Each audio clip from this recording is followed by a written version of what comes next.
And the European food industry is sounding the alarm over the ban Russia's placed on most imports, fearing billions of euros in potential losses. Now, Moscow moved to counter Western nations, which had resorted to sanctions over the events in Ukraine. More now with Peter Oliver. No market for those that backed sanctions. Russia's ban on the import of certain foodstuffs from the US, Canada, Australia, Norway and the EU is in response to the economic sanctions imposed on Moscow. The ban will block meat, fruit, vegetables, some dairy and fish imports for 1 year. Those watching international trade say this shows that Russia is a different animal to other nations sanctioned recently. What's striking is that when the sanctions were ramped up against Iran, there was very little Iran could do. The West didn't really need much from Iran. That's not the case with Russia, and I think Russia has made very clear that it will retaliate in a proportionate manner.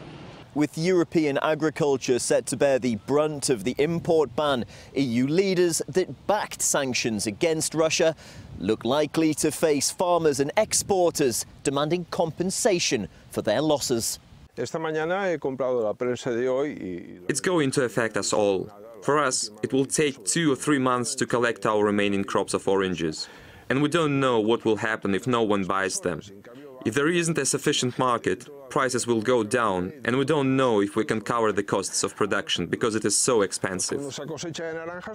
European food exports to Russia were worth over 12 billion euros last year. Lithuania and Finland were the first to contact Brussels about compensation. Some estimates suggest the ban could cost the Finnish economy 400 million euro, mostly from dairy exports.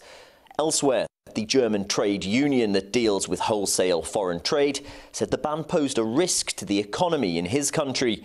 In Greece, the opposition party Syriza accused the current government's actions of being detrimental to farming. And in Ireland, the Minister for Agriculture said there was real worry, particularly regarding cheese exports, which were valued at 4.5 million euro in 2013. European analysts are warning that sanctions aren't the way to find a solution. Free trade is a key for peace. We shouldn't be in this game of tit-for-tat thing with sanctions. We should be negotiating on the same table. But as it stands, Russian consumers are going to have to go without certain imports, and Western exporters are going to be locked out of the Russian market. Peter Oliver, RT, Berlin. And now, the largest opposition party in Greece, Syriza, is urging the government to drop sanctions against Russia, even if the move is not supported by other EU nations. Kostas Isios, a member of the party's political secretariat, he told us earlier that Athens cannot afford to lose such a key trading partner. Greece is going through a 5th year of constant recession.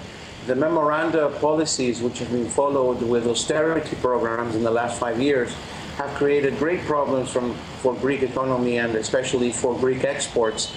Russia has been a strategic partner for Greece in many farming and food export products. Brussels cannot fill in the gap, the economic gap and the economic decrease of exports for Greece or other countries.